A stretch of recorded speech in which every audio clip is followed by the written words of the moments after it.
sa nagaling ng isang mundo, pinagsasalaan ng sila, Luisa Flavia, Antonio Esteneria, Jerry Chaco, Dr. Rita Luis Alvarado, Virginia Aguilera, Jojo Edna Azores and family, Albert Garcia and family. Para sa ating mga kapatid na nagdaan, lalo-lalo na sina Rowena Ramos, J.O. Ramirez, Erwin Noradara Jr. Para sa pamangkin ng ina, Pablo Julio Estrella David, Bo, Anna Special House, Gina Morales Sanchez, Esther Javier, Danilo Garcia and family. Para sa mga ang Holy Father Pope Francis, Lorenzo Udina, Leonardo Busentas, Efren Castaneda, Leonardo R. Elena, Elena Ibarra Elena, Nicole Sones Adelanta, Angel Sibuko Simana, Jagalan Sibuko, Alberto Lino Baptist, Angelina Bagong Sibulos, Basilio Bagong Sibulos, Alfredo Enzo, Kela Perón, Lorenzo Pacasari, Felisa Huerto Makina, Benjamin Raúl, Iñera Zaroles, Alicia Linda Ramos, Concepcion Emmanuel Manuel Jr., Leopoldo Orana Zapalentos, Leoninio Los Cruz Zapalentos, Delphine Jack Castaño Cruz, Alfonso Buhay Cruz, Luisito Paella, Ernesto Maglano, Dorothy and Perfecto Jimenez, Luciana Mariana Jimenez, Ian Padre Jimenez, Noreen B. Jimenez, Rafael Rico, Orfea Rico, Amelia Rico, Susana Rico, Manuel Espinile, Virginia Espinile, Jose Lucinas Jimenez, Roberta Alejandro, Danilo S. Garcia Sr., Orlando Lara Sr., Bernardo Rodriguez, Josefina Garcia, Josefina Joshua Vidal, Amasito Vidal, Merpa Vidal, at sa lahat ng kaluluwas o lulo.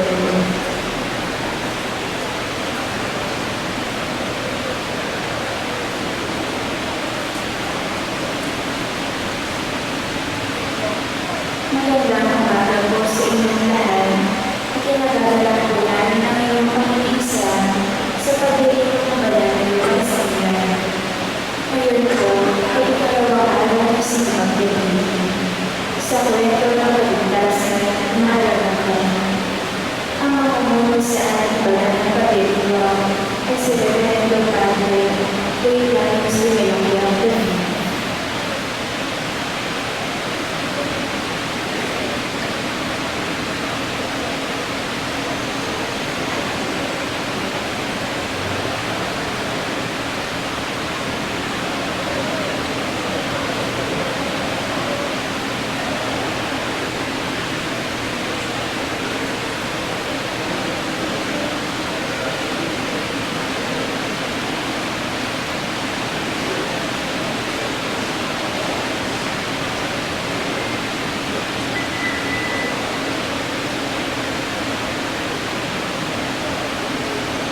ikaw ang lahat at sa bagay sa kabuhay na atin.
Diyos Ama at ang pakikipagkaisa ng Espiritu Santo ay sumayo naman. At sumayo rin. Mga minamahal na kapatid, tayo ngayon ay nasa ikalawang araw ng simbang gabi. Tinatapok sa ating Ebanghelyo ngayon ang talangan ng mga nuno ni Jesus.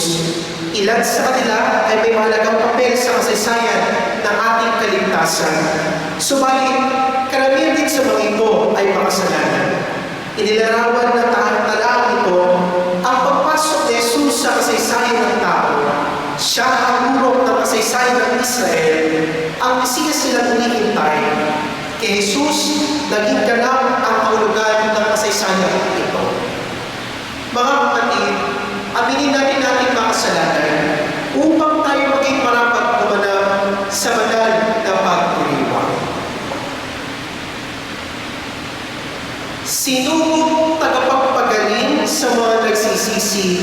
Panginoon, kaawaan mo kami. Panginoon, kaawaan mo kami.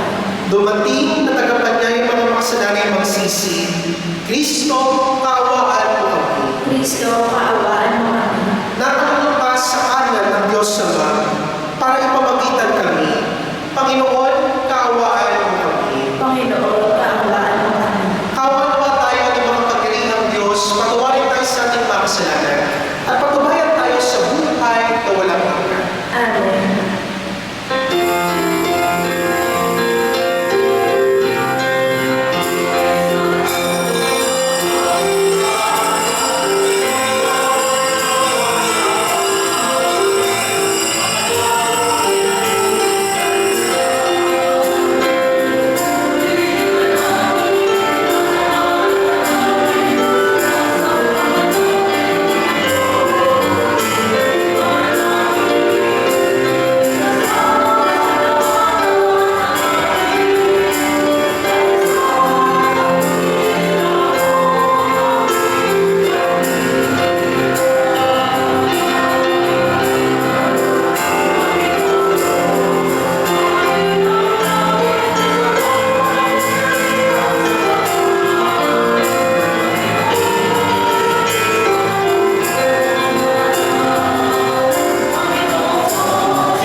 Manalangin tayo. Ama namin makapangyarihan, nilubong ang iyong salita na ibalitan ng anghel, ay maging tawag na pawo sa sinapupunan ng mahal na Birhen. Ipagkaloob mo kami sumasampalatayang siya'y ina ng Diyos, ay magulungan niyang dumalangin sa iyo. Sa pamamagitan ni Jesucristo, kasama ng Espiritu Santo magpasa walang hanggan.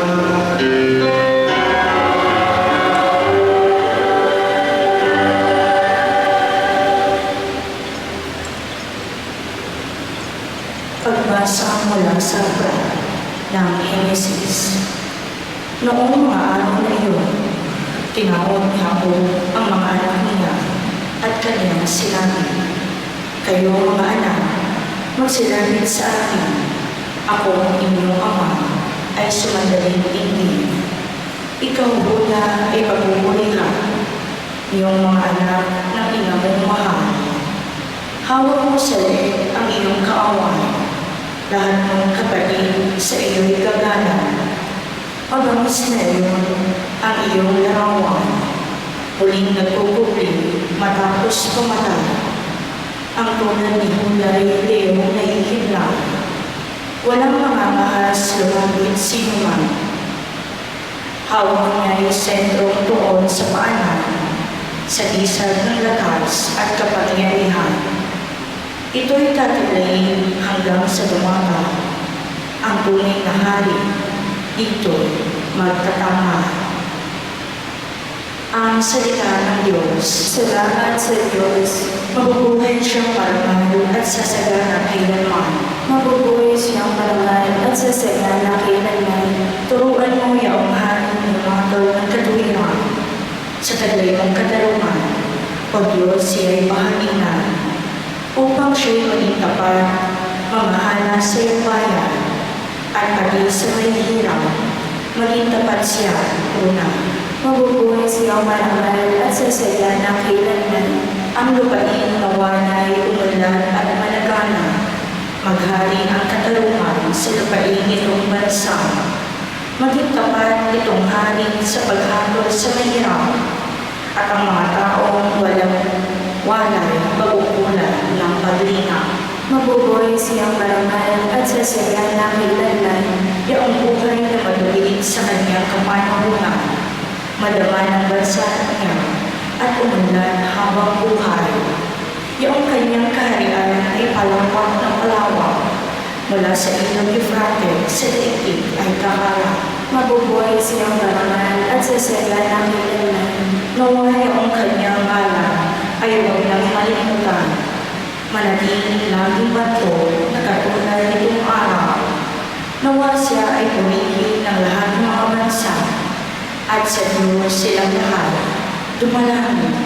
Hari ng mga pagpalain kami lahat, tulad niya pinagpangalan. Mabubuhay siyang marangal at sasagana kailanman. Magsitayo po ang lahat.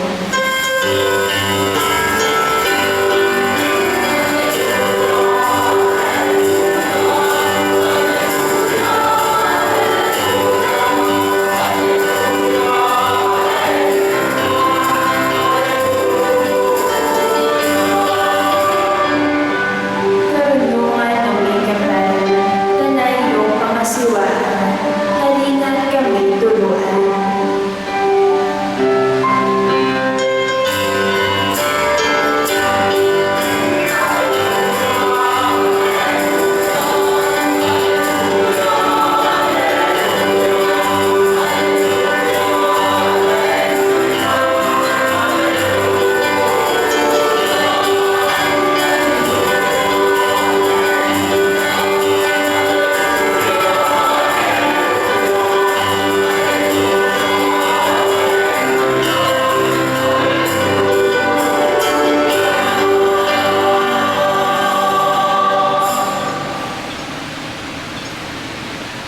Sumainyo ang Panginoon. At sumaiyo rin, Ang mabuting balita ng Panginoon ayon kay San Mateo. papuri sa iyo, Panginoon.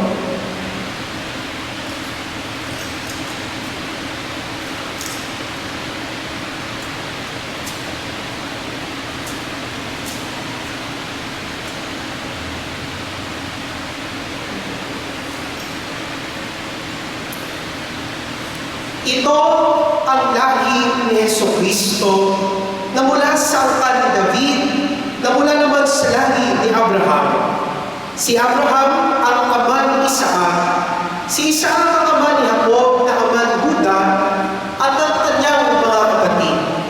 Naging anak naman ni Juda kay Tamar, sina Fares at Zara.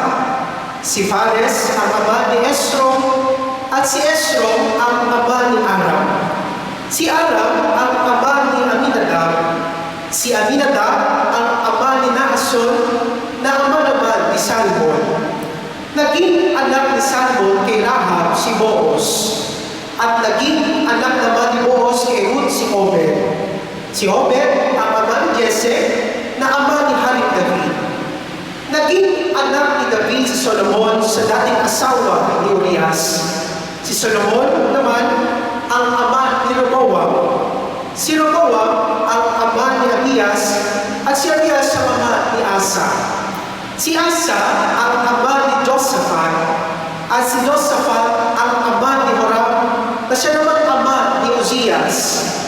Itong si Uzias ay ama ni Hotam, na ama ni Akaz. At si Akaz ang ama ni Ezekias. Si Ezekias ang ama ni Manases.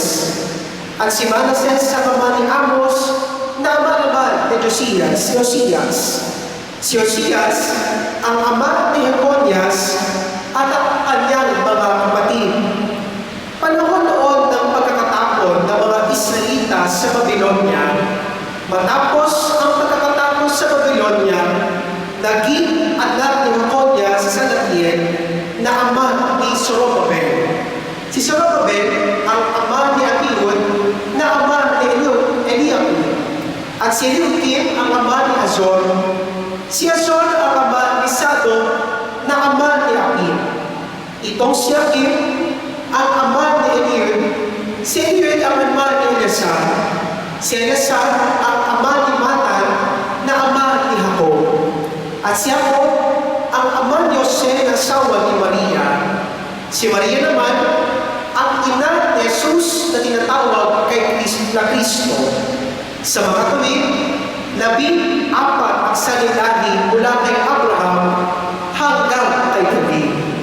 14 mula kay David hanggang sa pagkakatapon ng mga Israelita sa Babylonia.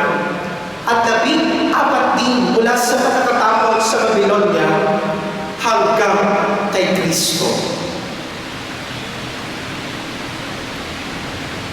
Mga kapatid, ang mabuting balita ng Panginoon. Pinupuri ka namin, Panginoong Kristo.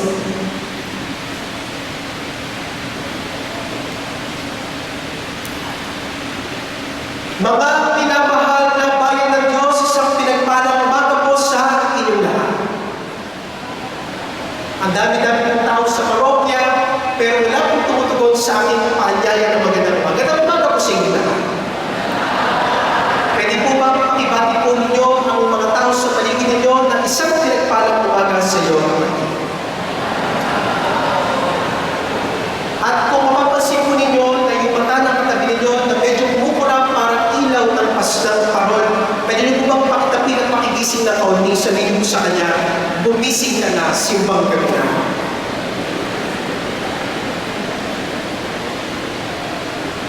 Mga kapatid, tayo po ngayon ay nasa ikalawang araw ng simbang gabi at patuloy po tayo naghahanda para sa unang pagdating ng Panginoon sa Kapaskuhan. Tinatawag po natin unang pagdating sapagkat sa ikalawang pagdating, tinatawag po natin ito bilang parousia, the second coming of Christ. Pero ngayon po, may ating pinaghahandaan, hindi lamang ang ikalawa, kundi ang unang pagdating ni Kristo. At sa ating pong pagdinilay ngayon, hinangad ko pong pamagatan ang ating pagdinilay bilang sa Diyos walang sayang na nakaraan. Ulit ko muli, sa Diyos walang sayang na nakaraan. Alam po ninyo, last March 6, 2024, ako po ay inordinahan bilang isang diakono sa Diocese of Caloocan. At alam po ninyo, bilang baguhan na ordained ministers, isa po palagi sa mga hinahangat kong gawin na sakramento ay ang sakramento ng pagbibigyan. Kaya nga po sa dati ko po na-assign na parokya, ang number 1 po na aking responsibility is to perform the sacrament of baptism for those who want to receive this sacrament. Kaya nga po palagi, kapag may mga tao na nag-iimbita po sa akin sa iba't ibang parokya at minsan sa ibang dioceses, minsan ako po ay palagi pumupunta sa mga parokya dito upang igawan ang sakramento ng binyan. At minsan po, kapag pumupunta po sa sakramento ng binyan, nagaganap po palagi ang natutuwa sapagkat every time that I perform these sacraments, nagkakaroon pa muli ng panibagong membro ang simbahang Katoliko. Minsan nga po, kapag nagbibinag po ako, ang minsan ang dami po ng mga population po ng mga binibinyagan ay umaabot ng 30 hanggang 40 at minsan kung fiesta pa, umaabot ng 50. Kaya ako sa sobrang sigasig ko, lahat ng parokya na nag-iimbita po sa akin ay talagang pinuntuntahan ko. Pero alam po ninyo, dumating sa punto ng aking paglalakbay at bilang isang diakono na napagod po ako minsan na magkawan ng sakramento ng binyan. Hindi po dahil mahaba ang rito ng binyan, okay naman dahil sa dami ng tao, kundi dahil sa pangalan ng mga tao binibinyagan. Alam po ninyo, kapag tuwing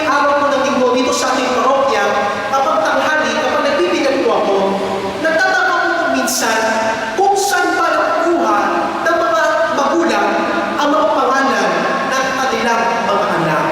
Minsan po, one time, meron po akong pininyagan. Ang pangalan ko ng pininyagan nito ay Maybelline. Nagtataka po, bakit Maybelline? Tinanong ko yung magulang. Nanay, bakit po Maybelline ang pangalan ng inyong anak? Eh kasi po, Father, kaya po Maybelline ang pangalan ko niya, yan po ang brand ng makeup na aking ginagamit. Meron po one time naman, lumapit po ako sa isang tatay. Ang sabi ko po sa kanya sa tatay nito, bakit po yan ang pinangalan nito sa anak ninyo? Alam po ninyo ang pangalan? Lebron Kobe. Kasi nung po yung tatay, mahilig at iniidolo niya sa basketball, si Lebron James at si Kobe Bryant. Pero alam po ninyo, nakakagulat pa one time. Pero po isang inausap na nanay, sabi ko po sa nanay nito, nanay, bakit po yan ang pinili ninyong ang pangalan para sa inyong anak? Ano po ang ibig sabihin ng pangalan ng inyong anak? Ang sabi ko sa akin ng nanay nito, Father, ang pangalan po ng aking anak ay Marites. Wala na po akong maisip na pangalan para sa aking anak. Sakto-sakto yung mga nino-katina nagchichismisan. Mukhang doon nila nakuha ang salitang Marites. Pero ano po ninyo, sa ating po mga pagbasa po ngayon, narinig po natin ang napakadaming pangalan. Pero maganda po siguro at magandang ipalala po sa bawat isa sa atin na kapag tayo mismo ay nagbibigay ng pangalan, sana naman ito ay kaugnay sa pagkilos ng Diyos sa buhay ninyo bilang pamilya. Alam po ninyo, meron po isang kaibigan na ang pangalan po ng kanyang anak ay pinangalan niya sa salitang Spera. Ang ibig sabihin ng Spera ay salitang hope. God gave them hope in their family life. Bakit? Sapagkat 10 taon silang naghintay para magkaroon ng anak. At pagkatapos sa 10 taon, doon lamang sila nagkaroon ng anak.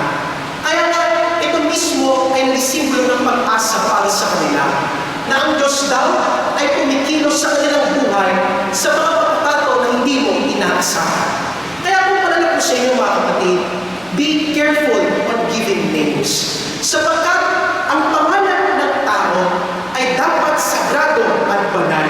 At kinakailangan mapatanda sa bawat isa sa atin na ito ay tanda ng katungkulan ng tao, paghahayag ng Diyos sa kanyang sarili at susi sa panalangin at kaligtasan.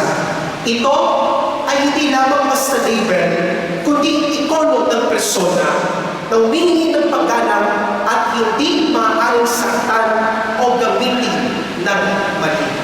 Kaya po siguro mamaya, pagkatapos ng simbang gabi na ito, tanungin po ninyo ang mga magulang ninyo, bakit yan ang pinangalan sa inyo? Sana naman, mga kapatid, ang magpapangalan sa inyo ng mga magulang ninyo, ito ay bunga ng pagkilos ng Diyos sa buhay nila bilang pamilya, bilang mag-asawa. Alam mo ninyo, sa Ebanghelyo na narinig po natin ngayon, from the Gospel according to St. Matthew, napakadaming pangalan ang sinahad sa Biblia. Alam po ninyo, kanina, nung binabasa mo isa-isa ang mga pangalan na karakter sa Biblia, nakita ko po ang ilan sa inyo, mga nakanganga, at hindi alam kung sino yung mga taong aking sinasabi sa aking pagbasa. Nakita ko po ang ilan sa inyo, naiikap sa dami ng tao na aking sinabi mula sa linya ni David, ni Abraham, patungo sa ating Panginoong Jesucristo. Pero alam po ninyo, bagamat maraming pangalan ang sinasaad sa Ebanghelyo na narinig natin sa umagang ito, isa lamang ang plano na kahit pangit ang nakaraan ng pangapamilyang ito, sila ay ito pa rin ay pinaganda ng Diyos. Kaya nga po, in the course of the salvation history, pinapaalala sa atin mismo ng Diyos na kaya niya kong pagkadahin ang pangit. Alam po ninyo, isa-isip po natin sa pamamagitan lamang ng tatlong tao. Baka po kasi pag inisa-isa ko, tulugan na lamang ninyo ako at ilan sa inyo ay nakakanganak kapag nakikinig. At alam po ninyo, tatlong tao lamang po ang ating pagtunan ng pansin. Una, si Hari David. Alam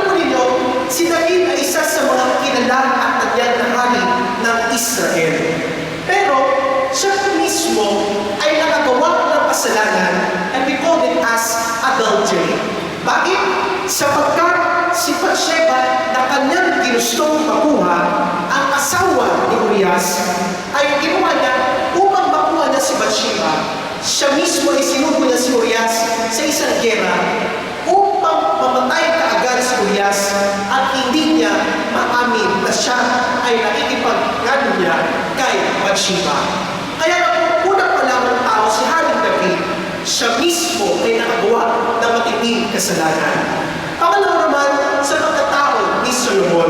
Si Solomon, ang anak ni David, ay naging hari na may katarungan mula sa Diyos. At alam po ninyo, sa Biblia, si Solomon, kilala po siya bilang isang taong matalino at marunong. Lahat ng mga taong lumalapit sa kanya, lahat ng mga taong may problema sa kanya, ay kanyang tinutulungan upang masolusyonan ang mga problema nito sa kanilang mga buhay.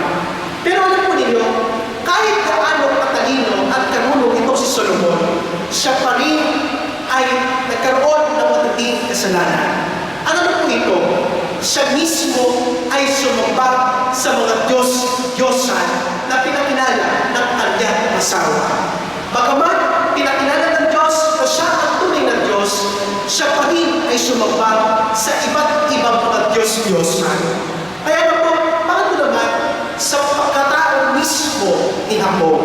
Si Jacob na anak ni Isaac ay gumawa ng paninilang sa kanyang ama upang makuha ang pagpapala na para kay Esau. Nakita po ninyo ang kasalanan ginawa ni Jacob, natuto siyang mag-inlang sa kanyang kapatid. At alam po ninyo, marami mga tao sa Biblia, partikular na sa salindahi ng ating Panginoon Kristo, ang naging makasalanan. Hindi naging perfecto ang pinaggalingang pamilya ni Kristo.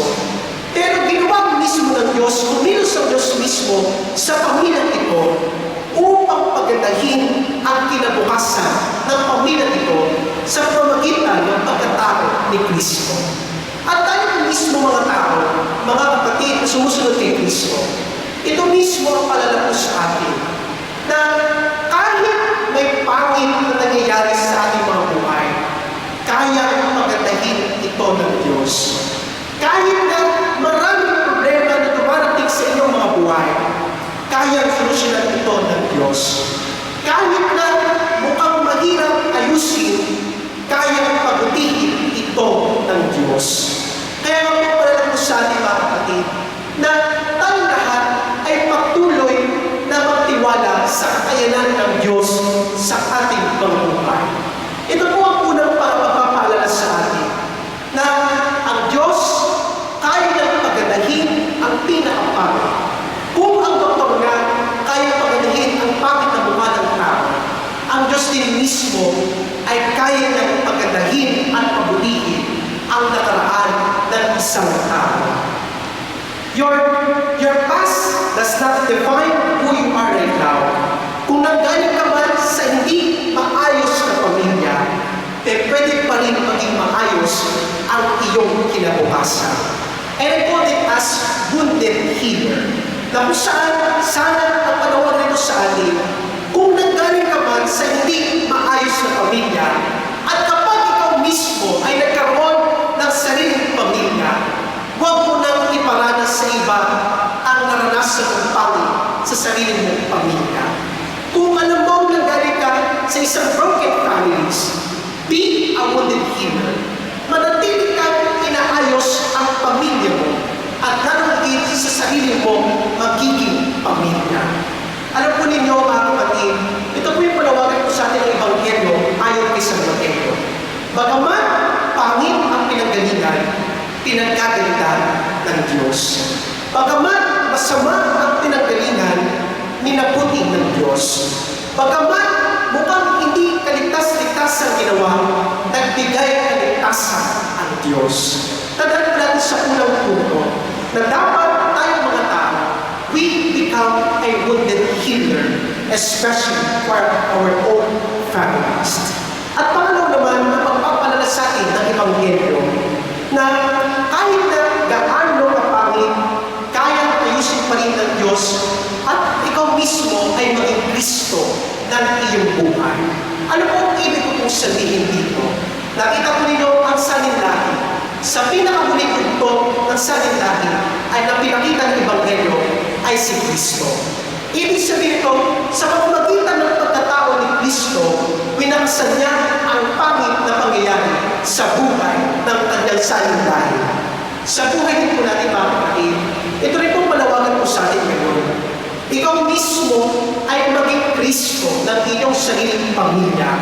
Wakasan mo ang hindi pagkakasunod ninyo bilang isang pamilya. Buuin ninyo ang iyong pamilya. At kung may mga pagkakataon na hindi kayo nakikipag-usap sa sarili ng mga magulang, be Christ to them. Hayaan mismo na ikaw ay maging Kristo para sa iyong sariling pamilya upang ito mismo ay maging buo. Alam po ninyo, kapag katuwing magkakaroon po ng kasal dito po sa ating simbahan, minsan, meron pa rin po mga nagiging mag-asawa ang aking ini-interview bago nilang tanggapin ang sakramento ng kasal. Natouch po ako doon sa sinabi ng isang mag-asawa. Sabi kong lalaki, Father, alam po ninyo, nanggaling po ako sa isang broken family. Pero ang misyon ko po sa aking buhay bilang magiging asawa ng aking kasintahan at bilang magiging tatay ng aking mga anak, ayaw kong iparanas sa kanila ang pangit kong naranasan. At sabi ko niya, gagawin ko po ang lahat upang maging maayos ang aking pamilya. Alam po ninyo, ang panawagan po sa atin ay hindi maging perfectong pamilya. Ang panawagan po sa atin ngayon ng Ebanghelyo, paggandahin at pabutihin natin ang ating sariling pamilya. Wakasan ang pangit na nakaraan, ayusin ang kinabukasan at magtulungan sa kasalukuyan upang maging maayos ang inyong mga buhay. Kaya po pala po sa atin ng Diyos, sa ating sariling pamilya, may pag-asa. Kahit may away sa titulo ng lupa, kahit may utang na kapamilya mo sa iyo, may pag-asa pa rin maging maayos ang sarili mong pamilya. Kaya po pwede po bang pakitigan ko yung katabi ko ninyo ngayon? Baka po inatak na po yung katabi ko ninyo. No? Huwag po kayo magdala 3 hours lang po yung opening ni Father. Kinisay po. Pakisabi po sa katabi ko ninyo ngayon. May pag-asa pa rin kapatid. Muli, kapag nakikita nyo, kumupurap-purap na naman ang mata ng katabi ninyo, sabihin mo sa kanya, kahit inaanong ka, may pag-asa. Mga kapatid, ito lamang po kami pagdinilay sa umagang po. Ating po pininilayan ang mga pamagat na ito. Sa Diyos, walang sayang na nakaraan. Kayang pabutihin ng Diyos ang pangit na nakaraan. Kayang ayusin ng Diyos ang pangit na naranasan. Kayang bigyan kayo ng pag-asa ng Diyos sa inyong mga buhay. Kaya mga kapatid, sa pagtatapos po ng aking Biblia, gusto ko lang mag-iwan po sa inyo ng katanungan upang kayo ay tunay na mga maganda para sa pagdating ng Panginoon. Ano ang bahagi sa inyong nakaraan na nais ng Diyos na hindi mo itago, kundi ialis sa Kanya upang gawing biyaya? Muli pong hindi ko muli ang katanungan, anong bahagi ng iyong nakaraan na nais ng Diyos na hindi mo itapon, kundi ialis sa Kanya upang maging biyaya?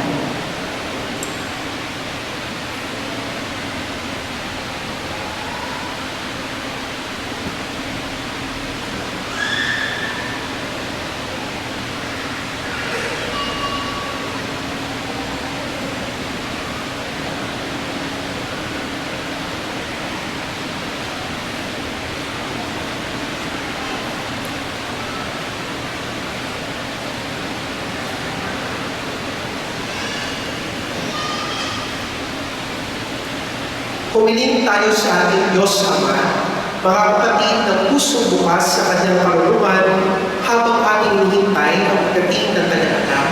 Manalangin tayo. Ama, ituro mo sa amin ang landas ng iyong karunungan. Ama, ituro mo sa amin ang landas na iyong kaluluwan. May pamalas nawa namin iyong simbahan, ang iyong karunungan at pag-ibig, Ama, sa aming tapat na paglilingkod sa isa't isa. Manalangin tayo. Ama, ituro mo sa amin ang landas na iyong kaluluwan. Gabayan mo ang aming mga lingkod ngayon sa kanilang mga tungkulin. Manalangin tayo. Ama, ituro mo sa amin ang landas na iyong kaluluwan. Itinataas namin sa iyo, Ama, ang aming mga kasalan at pagdurusa. Tulungan mo kami sa pamamagitan ng iyong mapagmahal at makapangyarihang karunungan. Manalangin tayo. Ama, ituro mo sa amin ang landas na iyong kaluluwan. Yakapin mo sa iyong mga bisi ang mga namayapa namin mahal sa buhay. Manalangin tayo. Ama, ituro mo sa amin ang landas na iyong kaluluwan. Sa katahimikan ay ipanalangin natin ang ating mga pansariling kahilingan. Gayon din ang mga taong lubos na nangangailangan ng ating panalangin. Manalangin tayo. Ama, ituro mo sa amin ang landas na iyong kaluluwan. O Diyos, aming Ama, ginagagawin mo sa iyong karunungan ang sanglilikha. Halina at ituro sa amin ang landas na iyong karunungan habang matiyagan namin hinihintay ang iyong pagkakatawang tao sa iyong anak si Jesus, ang aming dakila, Manong Diyos. Amen. Manatili na tayo.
sa iyong mga kamay, sa kapurihan at karangalan sa ating kapakinabangan at sa buong sambayanang banal.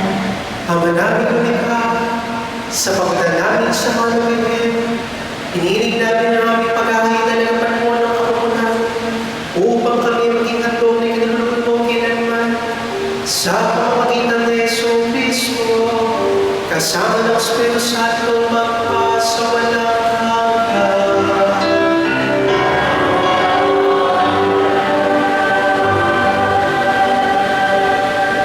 Sumainyo ang Panginoon. At sumaiyo, Itaas sa Diyos sa iyong puso at diwa. tinaas na namin sa Panginoon. Pasalamatan natin ang Panginoong ating Diyos. Marapat na siya ay pasalamatan. Ama namin makapangyarihan, tunay ng marapat ikaw ay aming pasalamatan. Bukod mong pinagpalang makikitan ni Yeso Cristo, ang mahal na rin na puri na nagagalak sa iyo. Ikaw ang gumawa ng dakilang bagay. Ikaw ang lumilingap sa lahat kailanman. Nilingap mo ang mahal na Birhen bilang iyong amang alipin na iyong binigyan ng tungkuling kumalinga sa anak mo manubos namin. Kaya kay sana mga nagsisiawit ng pagpuri sa iyo na walang kumpay sa kalangitan, kami nagpupuni sa iyong kadakilaan.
Ama naming banal, ikaw ang bukal tanang kabanalan, kaya sa pamamagitan ng Espiritu, gano'n banal ang mapapalaw ito, upang para sa amin maging katawan ng dugo ng aming Panginoong Yeso Cristo.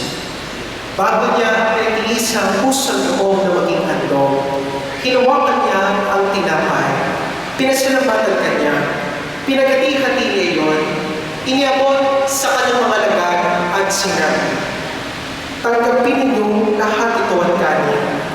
Ito ang aking katawan na ihahandog para sa iyo.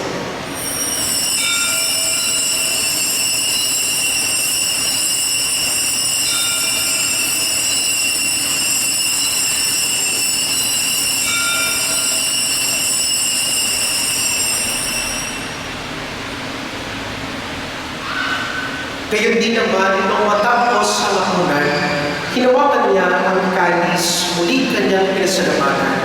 Inabot niya ang kalis sa kanyang mga lagad at sinabi, tanggapin ninyo lahat ito at inumin. Ito ang kalis ng aking dugo, ng bago at walang hanggang tipan. Ang aking dugo ay buhos para sa inyo at para sa lahat. Sige pagpapatawad ng mga kasalanan. Gawin niyo ito sa pag-alala sa akin.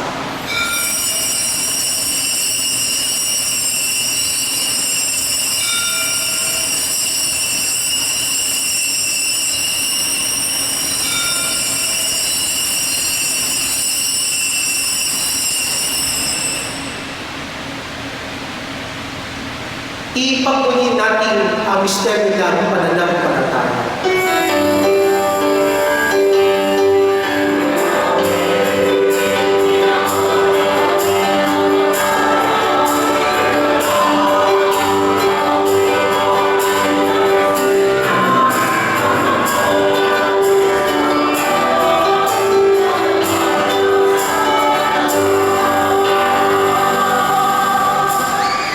Ama, ginagawa namin ngayon ang pag-alala sa pagkamatay ng pagkabuhay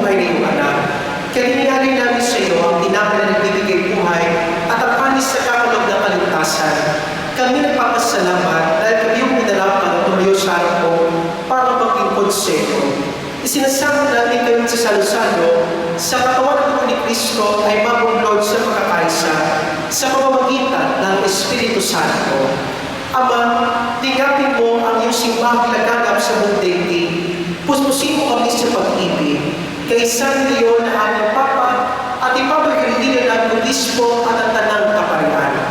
Alalahanin mo rin ang mga batid natin nahinlay na may pag-asa sa limuling mabubuhay, kayo din ang lahat ng mga pumanaw. Kawan mo sila at patuloyin sa iyong kaliwanagan. Kawan mo pagkitapanin kami lahat na makasalo sa iyong buhay na walang wakas. Kaysa na mahal Birhen Maria, Ina ng Diyos, ni San Jose na kanyang kabiyak ng puso, kaysa na mga apostol na sa San Bartolome, at ang lahat ng mga banal na nabuhay ito sa daigdig ng kalulugod sa iyo, may pagdiwang na wala yung pupuri sa ikarangan mo sa pamamagitan ng iyong anak na aming Panginoong Jesucristo. Sa pamamagitan ni Kristo, kasama niya at sa Kanya, ang lahat ng banal at papuri ay sa iyo, Diyos Ama, makapangyarihan, kasama ng Espiritu Santo, magpasawalang hanggan.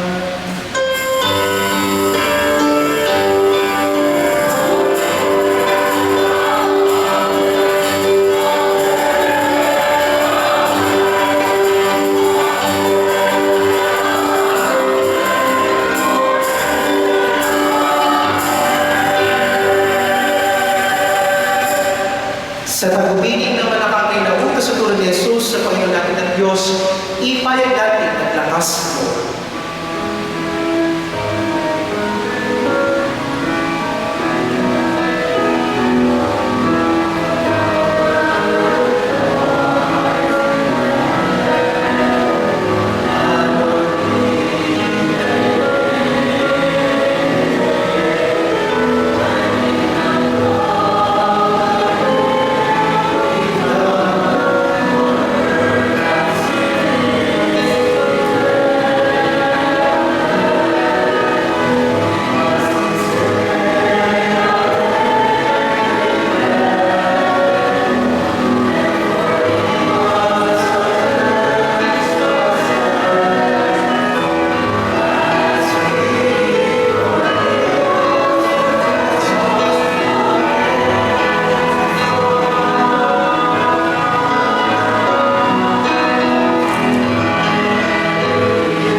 Iniibig namin kabiyagyas sa lahat ng masama, pagkalooban ng kapayapaan araw-araw, iligtas sa kasalanan, at iniyos sa lahat ng kapahamakan, samantalang aming pinananatikan na nakilang araw ng pagpapahayag, dahil tagapagligtas namin sa Yesu Cristo.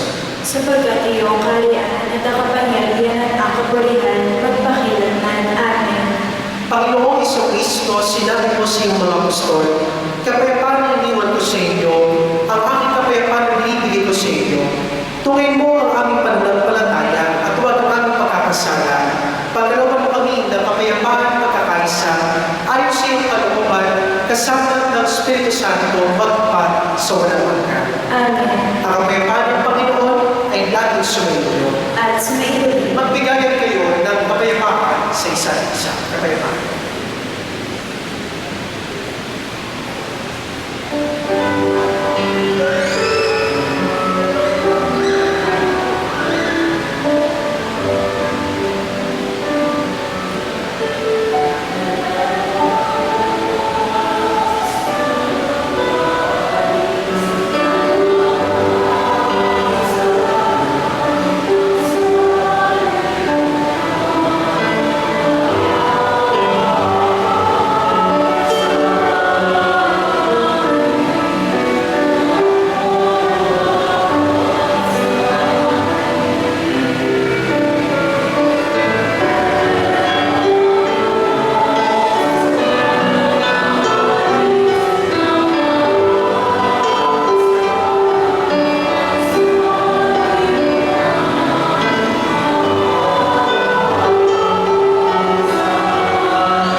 nag-aalis ng mga kasalanan sa libutan.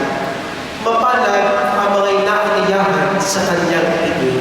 Panginoon, hindi ako karapat-dapat na makatuloy sa iyo, ngunit sa isang salita ka lamang, ibabalik na ako.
Manalangin tayo.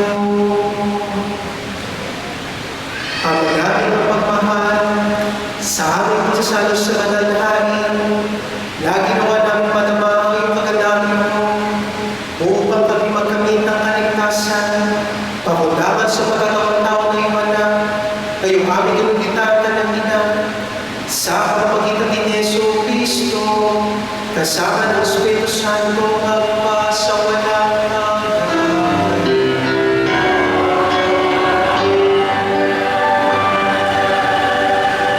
Magsipo po ang lahat para sa ilang mga paalam.